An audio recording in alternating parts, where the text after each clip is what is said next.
Greetings, comrades. Today I'm broadcasting to you from my new home, 22 kilometers, which is less than 19 miles from the Russian border. In this specific occasion, I have a person that I would like to insult and offend. The person that I would like to reach out to and make sure that this message is heard loud and clear. This episode is dedicated to and aimed at a singular person, but for him to actually hear it, it needs to be heard globally. I'm talking about a man that I used to call a friend before he started to just outright ignore my messages. That is Darryl Cooper. Darryl Cooper makes Martyrmade, which used to be a great show, to be honest. Darryl's a great storyteller. Sadly, that's all he is, a storyteller. Providing his gullible audience fresh fabrications from his deranged mind so that they could be lulled into some false sense that they're somehow contrarian. Here, I would like to quote a listener and a good friend of the show, Roman. Roman's in New York City, but his roots are in Odessa, and without his help, I wouldn't have done so well on my reporting trips. We also met personally when I was in New York last time for a beer, and it was amazing. We will definitely cross paths again in the future, but I'm mentioning him as he brought this up to my attention. And here's the quote. Roman said, quote, he, that is Darryl, always talked how he stuck up for kids who were picked on and how he felt bad when he didn't stick up for someone. But here is the same scenario in global political terms, and his entire moral compass has just gone sideways. End quote. And why would he write this to me? Because Darryl cheers for Russia. And I want to be clear here. Darryl Cooper is very important to me because he is also, at least partially, him and then Carlin, but Darryl's also responsible for me actually making it in the podcasting sphere. He is why my show went global.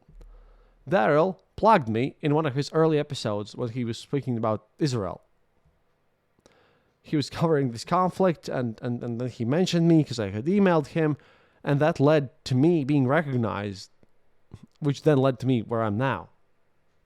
Without Darryl, I wouldn't have achieved anything, and for that I am eternally grateful, and which is why I have not been mentioning him in any of my previous episodes. Heck, he even lent me some money about 6, maybe 7 years ago when I was in deep shit and really needed some help. I honestly hate the fact that I have to make this episode now and that we're on the opposite sides of this issue. But this for me is a case of seeing a personal hero, something that I really aspired to be like, falling down and turning into evil. Then comrades, well, I'm Gonzo. Being Gonzo means that I care about the truth more than anything. This shit right here might backfire on me and I can get a lot of hate mail from angry incels, but I don't care. This is the way of the Gonzo. I must always be 100% honest, 100% sincere, 100% professional, and 100% ruthlessly insane.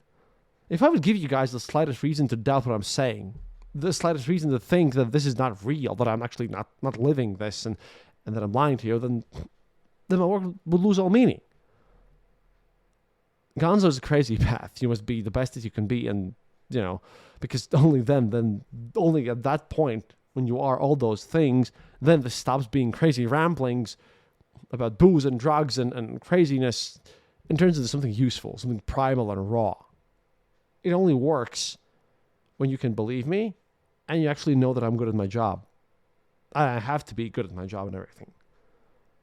And that, sadly, means burning down bridges and being awful to your friends and to people who've done so much for me in the past. But if I have to choose truth or that stuff, I just have to pick truth because it's so much more important. It's important to me because I'm not just randomly spewing out crazy stuff here. I'm doing this so that you can feel this because that is the true Gonzo.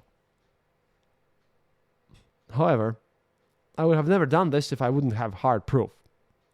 Data that could directly show, without any possible reasonable doubt, that this man is wrong. But, ladies and gentlemen, my dear comrades, I have the data this time, and the reasons and everything, and I can now clearly argue that, sadly, a person who used to be my friend, Darryl Cooper, is full of shit and is either blatantly lying to his audience or is a completely uninformed idiot who just outright believes Russian propaganda without fact-checking anything. Furthermore, what he says is literally the thing that Z-vatniks hate because that destroys their chances of winning the war. It's just insane. See, I wanted this show back when the war started, 2022, explaining the whole situation using facts and logic, but he just did not believe me because that was like an opinion here. Back then, I wasn't following all the Vatnik stuff, right? Now I am.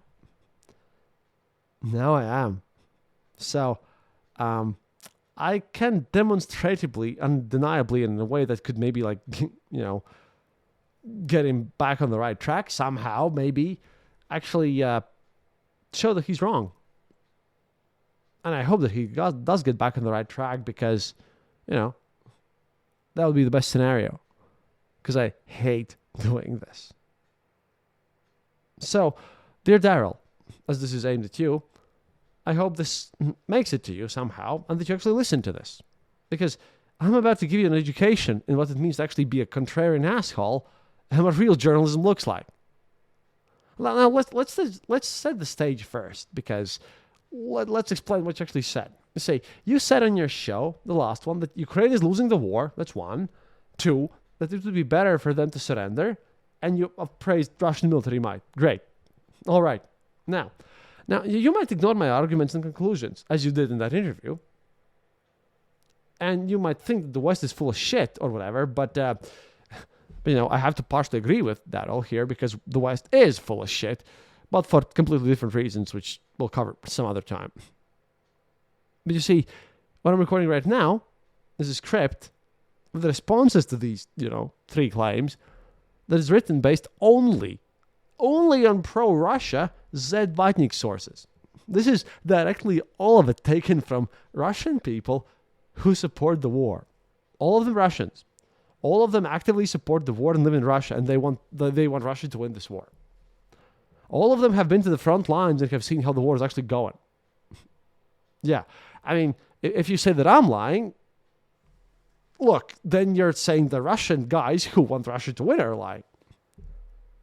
Because this is a podcast and I don't want to bore my audience out of their minds, I won't be quoting all their posts in detail. I'll be putting some quotes in, obviously, but if you or any of your listeners doubt my authenticity or think that I'm lying in anywhere form, I can and will provide you with extensive source material, with links, data, everything, upon first request. Just straight up. All of this is backed up by hard evidence, and none of this is false flag. I can show you it's the real accounts, posting real things, and this is what they say. You're just gonna have to trust that that I speak Russian and translate it. You can also just use AI translation if you want. This is gonna be worse than mine, but still, because that's the point. The fact that Darryl is doing this now, yeah, fantastic. It just shows that, like I said, either you're lying and pandering and full of shit, or just you don't know anything. I really wonder how you and your alt-right fanatic fanboys are going to take this one, because I have proof. You see, Darryl, you're so awfully wrong about this war and the situation that you're contradicting Russian imperialists even. And this is where, I draw the line and I actually want to go on the offensive here and be a total asshole, because somehow you, dude, throughout deceit, lies, and cowardice, because you're a sellout shell who only say the stuff your audience wants to hear for money, you, dude, have managed to make a horrible mistake. Again, Darryl, I hope you really hear this one. You have said something with these three things that I can objectively disprove. Then again, if you want to fact check me here, I have all the receipts. I can't wait until you ask me for evidence, which I'll give, because, I'm a bloody bastard. And you say you're based on facts. Well, I have facts now. You'll just ignore this probably, but this is going to be out there. See, when I say I'm gonzo, I mean it. My life goal is to be put on the Wikipedia page about what gonzo journalism is, right next to Hunter S. Thompson as the continuation of this tradition. I can't be bought. I can't be compromised with. I can't be blackmailed. All of my skeletons are dried out in the oven. I speak about them. And I, unlike many others in our profession, actually account for how much money I make and what I spend it to my patrons and listeners. Because I want to be fair. I want to be honest. I've survived the front lines and 2 assassination attempts. You live in California. You at this point are nothing more than a lying bully that I'm about to take down. You wouldn't survive a day in Latgala, despite the fact that you've built this image of being a rough, tough, contrarian motherfucker who's telling things how it is to people. You don't tell things how they are to anyone. You lie, and you tell only the things that they want to hear and agree with. You, Darryl Cooper, are a whore. I, Christoph Andrejsons, am a gonzo journalist. You don't even know what truth is. But you're about to. You're about to. And that won't be pleasant. I would like to be a friend of yours, if you listen, but for now, you're my enemy. You're a direct threat to me because you facilitate war, and given what you've said, it seems to me that you'd be happy if Russians would just take over my country, my home, and, me personally. Because, if you support them taking over Ukraine, you probably would give no shits if they would take over Latvia tomorrow. And again, I live 22 kilometers from the border. And I wouldn't give a damn if it was just about me. But when you support things that will lead to my family, my beloved wife, which is the most important dear thing to me, when you support things that would endanger her, well then, Darryl, prepare to get fucked, you amateur wannabe. Let me start with something that Alexander Dugin reposted on his Telegram channel a few days ago. So that you know, what sort of assholes Martyrmade's defending, Darryl. Let me show you what Martyrmade is now all about. Whom you're supporting. And I would really like to hear some sort of answer to why these guys are somehow the good guys. Shared by Alexander Dugin, written by another Telegram channel who's a soldier on the front, who's a UAV operator, flies FPV drones on the Russian side, Andrei Malachov, easily found. He wrote this little thing, which has now been spread by Dugin. And I really need the response to this one because you're defending these guys and you want them to win. This alone should just be enough because, it's going to be a bit rough. Also, dear listeners, this is... I'm going to show you something. I quote here this article again, quote, "As long as there is war," that's the title of this post. The Soviet era ended under the slogan, "As long as there is no war." And so the USSR collapsed without a war. No one went out to fight and die for it. No one called for such a war, and there was no war. Rejecting war in principle is fatal and even more destructive for a state based on the global expansion of its own ideology, in brackets, communism.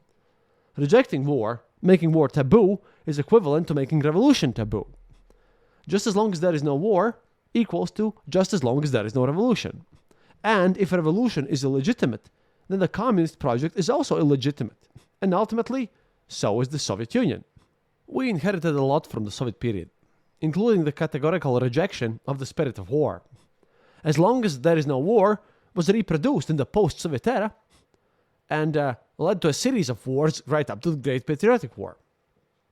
It is difficult to draw a line between complete peacefulness and self-denial. And it is clear that this line leads to the internal disintegration of the social body, resulting in internal and external conflicts. If we do not assert our existence, and such an assertion is always war, then we are subjected to aggression from outside, to which we respond, and it is good that we respond, only at the last resort, with war. And through this war, at the last edge, we are obviously healing. We pay a terrible price and heal. We would like it to be different, but otherwise we have the Minsk agreements and decay. And the outbreak of hot war is like emergency medical intervention for the good of the body. The war with Georgia, the Russian spring of 2014, and especially the special military operation have all been beneficial to us. Even the very problematic Chechen wars ended with the pacification of the North Caucasus, and frankly rotten processes began precisely at the end of the main phase of military operations. So far, we have been able to assert ourselves, in brackets, our existence, through hot war. Russia is no longer recognizable compared to what we were before the special military operation. It's easy to get used to good things, so they may not be so obvious.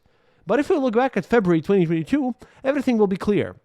Nevertheless, it's impossible to say that everything's under control and that the recovery process will continue as usual. The recovery process is definitely underway while the war is going on. But once peace comes, the decay will surely resume and intensify. We can only contain the decay through war. At the same time, we obviously want to win, as quickly as possible, in a hot war, rather than drag it out indefinitely. This means that our victory must imply the affirmation of our existence, the affirmation of Russia, for which we must fight every day in culture, education, economy, everywhere. If we do not fight in all spheres of life, we will find ourselves in the front lines of a hot war or in non-existence. As long as that is war, we will be here too. Again, Andrei Malachov, UAV operator. Reposted by Alexander Dugin. Now, these people, they define themselves through this. They're not fighting to defend something beautiful that they have. They need war so that Russia would exist, like any other empire. They will wage wars. They will fight. They will mess up other things. You give them what they want in Ukraine, they will just come and attack the Baltic states. They say that themselves. Dugin says that. They say this openly, as a matter of pride. They will come after Poland. They will come after Germany. If given the chance, they will come after the United States too. They will not stop. There is never enough. They exist because of war, and they need war to exist. They cannot take care of their own fucking country. They need the war. War will always be excused somehow. Someone always will do something that offends them. They again say this themselves. How do you expect to negotiate with these people, with this regime? You can't. You can only defeat them.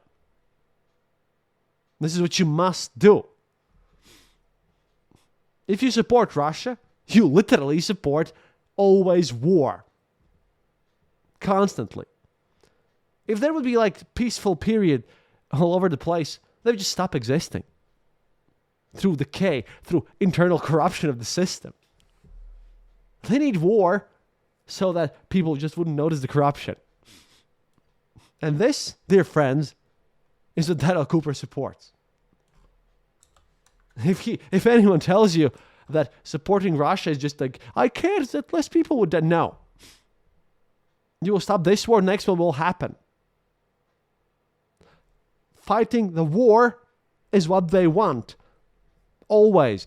They will start a new one, without doubt, without exception. And they're proud of it. And again, I'm not, this is not an opinion. This is what Russian soldiers currently on the front line write, which then Alexander Dugin, the most important ideologue of the Russian regime, reposts and agrees with. Counter that.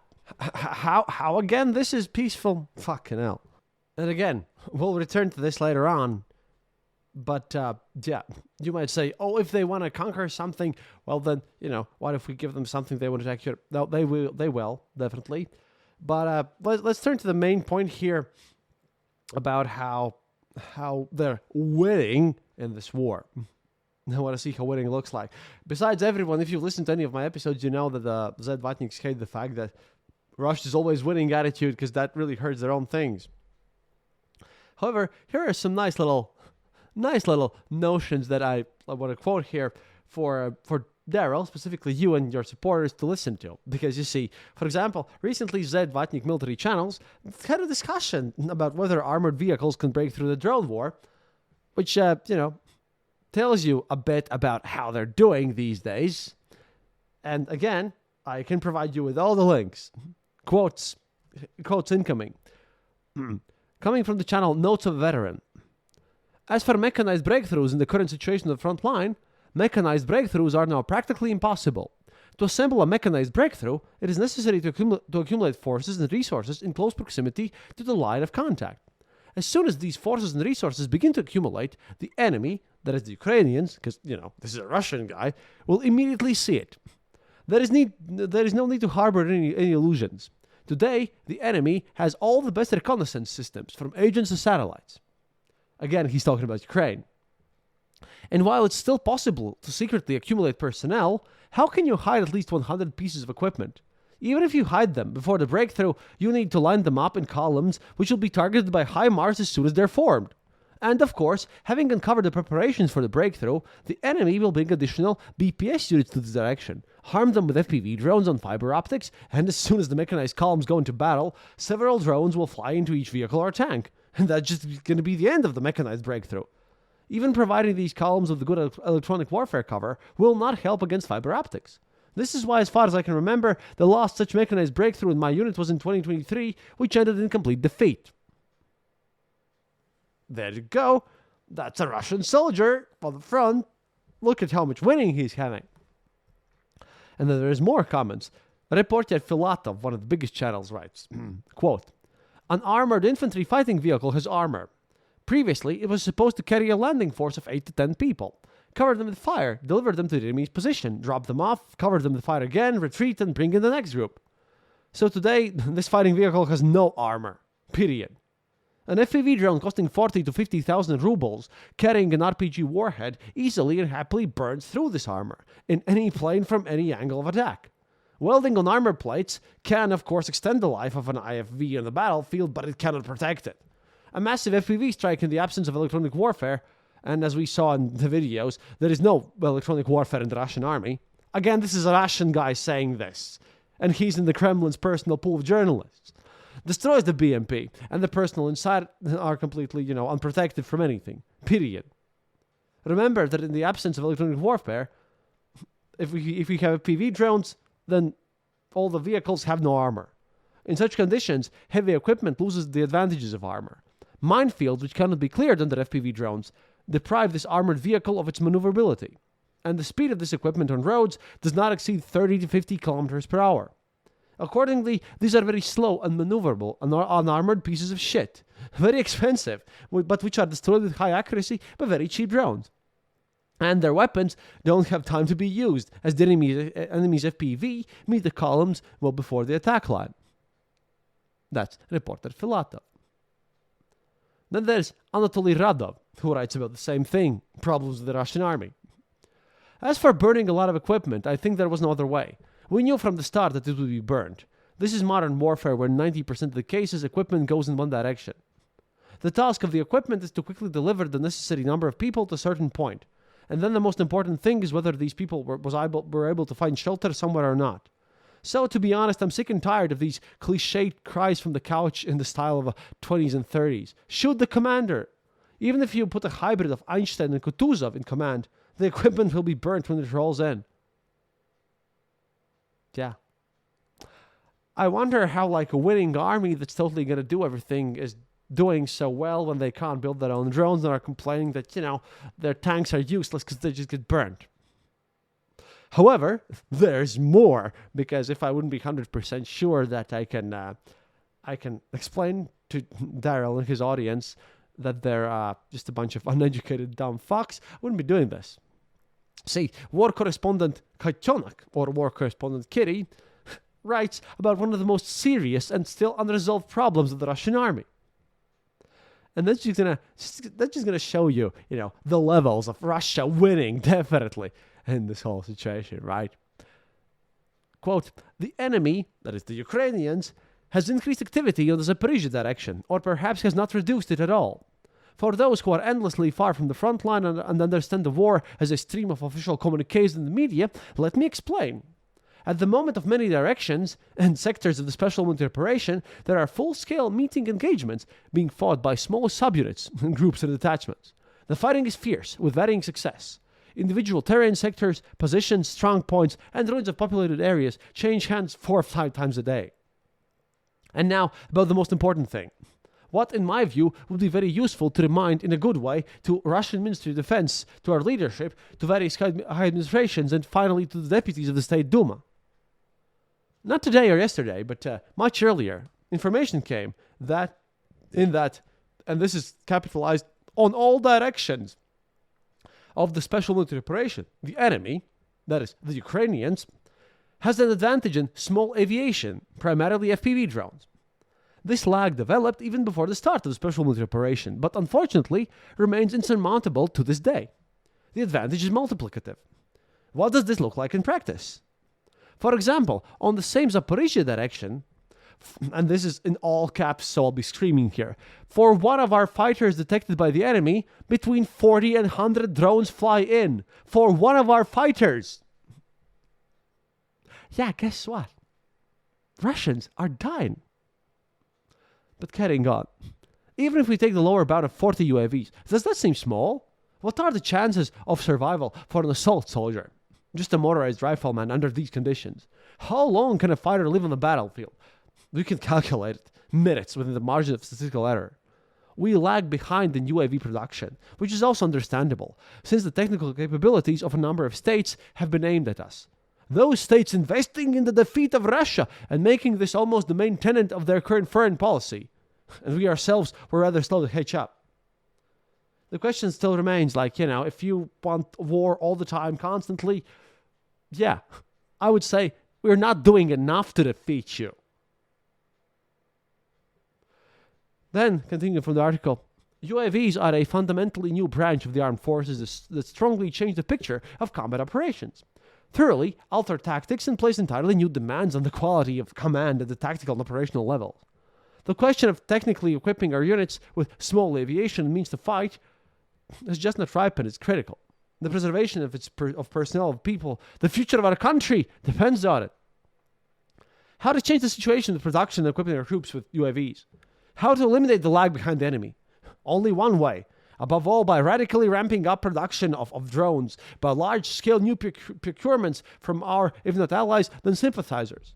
Ladies and comrades, a few Geran-type drones alone are not enough to win on the Ukrainian and other theaters of operations. We need thousands of new long-range, heavy strike and reconnaissance multifunctional UAVs and also hundreds of thousands, millions, I'm not exaggerating, of drones for use at the tactical level if we ever want to win this war. Yeah, from this alone, it doesn't sound like they're actively winning right now, does it? So, Darryl, if this sounds to you like Russia is winning the war, that, explain to me why the drone operators who are in charge of modifying this stuff, where they're posting this. But, we'll just finish this post until the end. Again, for comparison, the command of the enemy's unmanned aviation formation, Achilles, happily reported last year that it had increased the number of drones at its disposal to 1 million units. We had enthusiastic TV reports about tests of the heavy UAV, Охотник, even before the start of the special military operation. How many of those have actually been delivered to the troops? How many of those participated in combat operations? Or was Timur Ivanov also responsible for implementing them? In short, the front needs drones. The efforts of grandmothers knitting camouflage nets and giving their hard-earned rubles from meager pensions for victory, they're just not enough. Personally, I would call for help from the DPRK. That is, North Korea. Obviously, another country that Darryl hardcore loves because, they're the friends Russia has. Which, continuing on, which this practice shows can, in a very short time, solve military and military technical tasks. But the fact remains, our lag is unacceptable and sharply contrasts with what the overwhelming majority of mass media speakers preach. Warkor Kotionak. Yeah, probably Darryl wouldn't know this because he doesn't speak Russian. I know he doesn't, and he doesn't read this stuff. He doesn't read anyone who's actually on the front lines from the Russian side. He just barely consumes Vladimir Solovyov and whatever Tucker Carlson shows it to him and portrays this as fact. If it wouldn't be so hilarious what Russian soldiers on the ground, the people who are there, who are fanatical supporters of Putin, right, where they yell at Solovyov that he should be removed from TV because his everything is fine and we're winning is actually hurting the Russian military. If they wouldn't be screaming about this right now, I wouldn't be posting this. But I really sincerely hope that you give this to someone who's like a fanatical supporter of this idea because, if someone quotes Darryl to you, you can just tell that he's full of shit. And it's not me who's saying this. No. It's literally what he's stating is directly... Russian soldiers are saying something else. And there's many of them. if you support Russia, why do you say something that this happens? I mean, I'm sorry, guys, but I've waited for this moment a bit. And then we go back to my friend Maxim Kalashnikov. Well, friend in the sense that I hate this asshole, but he's a friend of Girkin, so we like all the crazies here. And here is what this analyst, the smartest person out there in the Vatnik sphere, who's very much pro-war. He's also had Yegor Yevich on the show. He very much organizes a lot of volunteer activity. He organizes militias and donations to front lines. You know, he's like two posts in the same day in Telegram, one after the other. I'm going to read them both in order. Then you can tell me, you know, this guy went to Kursk region himself with everything in drones, and he has interviews with everyone else out there. Yeah, he wants Russia to win a lot. And he's like complaining just because, you know, it was the victory. But here's what he has to say in two little posts here. Quote. And then, dear Darryl Cooper listeners and Darryl himself, please tell me how this fits in together with your fact that Russia is winning. As again, this comes from pro-Putin Russians who want to keep the empire, who actually want to win. Why Russians who actually want to win and are fanatical supporters of Russian empire would write such a thing? You know. My listeners know this because I've been talking about this for a long while, but you guys might have to ask some questions here. But let me get on to this. Quote, Kalashnikov writes, I believe the Russian Federation has been pushed into a corridor that leads to a strategic dead end. Or rather, the fashionable elite are driving it there. It seems the best way to win would be to decapitate the Kiev regime, put the state and military command system out of action, disrupt rail traffic, mine the approaches to the ports, finish off fuel supplies, and start putting down the bridges across the Dnipro out of commission. Obviously, this would be after suppressing the Ukrainian air defenses. But mowing down the road of decapitation is no longer possible. Trump won't understand. He'll be enraged. He won't agree to the development of Siberia's resources, and God knows he might even throw some tomahawks to Kiev. So what is left is, as far as for the past 3 years and 8 months, is to advance on foot, suffering huge losses from Ukrainian drones, moving at a turtle's pace and paying with myriads of lives for every single hamlet, and getting a rapidly worsening economical crisis in the rear. One can also cut power, heat, gas, water, and sewage to the cities of the former Ukrainian SSR. Because Vatniks actually don't say Ukraine, they say former Ukrainian SSR, or, you know, so-called Ukraine, right? They hate Ukrainians that much. But carrying on. Betting on streams of refugees and a humanitarian catastrophe. Because, you know, they actively support war crimes. But carrying on. Betting on streams of refugees and a humanitarian catastrophe. Hoping, faintly, that this will lead to Kiev's capitulation. But most likely it will only strengthen the power of the Zelensky regime and his gang, and allow them to receive more external aid, and it will attach the corresponding stigma to us, failing to portray us as an effective military force. Therefore, I expect no celebrations or triumphs in that corridor. However, political perturbations as a result of the special military operation have become inevitable. Again, you know, sounds like totally winning. Yeah, Ukraine should totally give up in this situation where even the most active supporters of the war are writing things like this, Darryl. Again, I can prove all the quotes. So, Darryl, why do you say Russia is winning if people who actively support Russia and are fighting on Russia's side and are like the ideologues there on the ground, which are not like Kremlin's propaganda, which obviously will say that Russia's doing awesome, whom you somehow believe. Like, even these guys hate Russian propaganda at this point. And these guys, whom I'm quoting here, they're fighting for Russia and supporting Russian troops. I have quotes. I can prove that it was them who posted this and that, you know, what they posted. Full receipts, Darryl. See, you're just either lying or stupid. There is no other way. If you say that you care about the truth and facts, I really wonder what sort of lie and bullshit you invent to get out of this situation. Because what you said is either a lie or you're a fucking dumb asshole. Zero other options, Darryl. You're wrong, Darryl.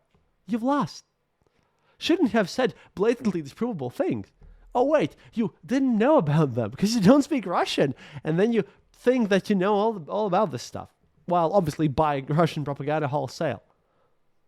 Yeah, man.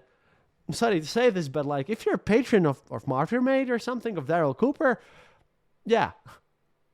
Stop being patron of that. Stop supporting him and, you know, throw it back my way. I have way less listeners because, you know, I'm not as edgy. I don't make this drama content normally, only when I'm 100% sure they'll win. Yeah. But I'll continue because there's another Maxim Kalashnikov text. Quote, war will lead to inevitable political perturbations in Russia. We must prepare for them. It's the only thing that makes sense. When did our third quarter of 2025 pass? From October the 1st. When were the Russian armed forces supposed to appear? According to the December decision of the Russian Ministry of Defense Board in 2024, by the end of the third quarter of this year. But the forces are still absent. The Banderites, how they call Ukrainians, however, created their forces of unmanned systems in record time on February the 6th, 2024. Furthermore, enemy drones are already systematically hitting Russia's oil refining facilities. They have already caused a fuel crisis and are undermining Russia's economy. They are moving on to strikes against pumping stations on oil and gas pipelines. Yet so far, neither refineries nor the most important facilities of the fuel and energy complex are covered by anti-aircraft machine gun detachments and small-caliber anti-aircraft guns, like the good old Shilkas and Tungutskas. The problem of detecting UAV raids that fly at skimming very low at altitude has not been solved. For that reason, air defense radars do not detect them until the last moment. It has not been solved either in the Great Patriot War style, when a network of VNOK posts, air observation and air warning posts for detecting German aviation was deployed, nor in the modern style, when radars are lifted into the air on aircraft, drones, or airships to detect low-flying targets. A monstrous delay in decision-making, monstrous inertia in scientific technical struggle, monstrous cost for us just sending groups of people in the front to die, which they do all the time. And you don't need to be a genius to understand what the outcome of the current positional special military operation will be. So, Darryl, I don't need much. It just seems to me that people in Russia who are fighting the war, who are supporting the destruction of Ukraine in fanatical levels, they, as you can hear in the last quote, they know they're actually losing. They're saying it openly. They're yelling that things need to change fundamentally or that they're going to lose. Somehow, only Vladimir Solovyov and blatant Russian propaganda, which they hate, because in their ideas, and that's true, the idea that Russia is winning everywhere, those talks just stop Russian people from donating to the army, so it lessens the chances of success. And you might claim that you're doing the same thing, but no one in Russia listens to you, so, you don't have this excuse. Here are some questions, Darryl. Why does everyone who's actually in the front lines and waging this war and actively being on the front lines, who's not directly paid by the Russian government? Yeah. Why does literally everyone who's not paid by the Russian government and is in the front lines is saying that there's a lot of problems and changes need to be made or they'll lose? Why are they screaming from their full, with their full might that holy shit, we must have reforms and everything? Why are these people even also put in prisons for criticizing Putin if Russia is just winning all the time? I mean, Russian propaganda is saying that they're winning all the time, but on my previous episodes, you can also listen to facts about how that's going. Obviously, from this, and again, not in my quotes, all Russian quotes, can provide the links. Read them to you in detail. Yeah, dude. How is this Russia winning exactly? Are you stupid or are you just lying? Sorry. That's the only way. Secondly, Ukraine should surrender? Interesting. What would happen then? Oh, right. Total extermination of their nation. 3, do you call guys who literally base their whole existence on war and compare them to the needing to conquer other countries constantly all the time, and they will never stop, and they say this openly in the most official channels, again, Alexander Dugin, the official ideologue. Now, if these guys say that, why do you think they're the good guys again? I'm sorry. This is not an opinion. This is facts and logic. If you have any responses there, or if you want to check my information, I will gladly provide everything, proofs included. And the fact is that these are not some random marginal people. These are not like nobodies. These are people who, are actually doing the work and doing input on the front lines, who want Russia to win. who actually, hate Putin for him not being successful enough in this war and not being genocidal enough. Glorious, isn't it? Again, comrades, please do share this as much as you can. And if anyone, makes some arguments based on whatever Darryl has said, yeah. I'm not even, I have to be not claiming anything. Because if I claim anything, he's just going to deny me for being paranoid and everything. But how do you deny Russian soldiers, Russian war correspondents, Russian volunteers who are fanatically helping the front? You can say I'm biased, but yeah. How do you deny what the Russians say? And, well, obviously, I know that Darryl is going to listen to this episode at one point, but not like I'm going to get a response ever. Because that would, include having to admit that he's been wrong, that he's been lied to, that he's been lying to people as well. This is what happens when you analyze this war without even knowing basic Russian. There's a lot of questions out there. There's a lot more proof that Russia is just not winning this war at all. That they're basically bleeding out here. And that impending catastrophe, economical and social, is going to happen very soon. But, I don't care about pandering to a very specific fan base. I care about telling you the truth. I do need some money to survive, so if you guys want to support this show and help me out, again, consider becoming a patron of this show or just dropping me a few bucks through PayPal or something. It's on theeasternborder.lv. You can click the donate button there or just become a member on the fourth wall. But basically, I'm bad at marketing. At least I'm honest when I have to do this stuff.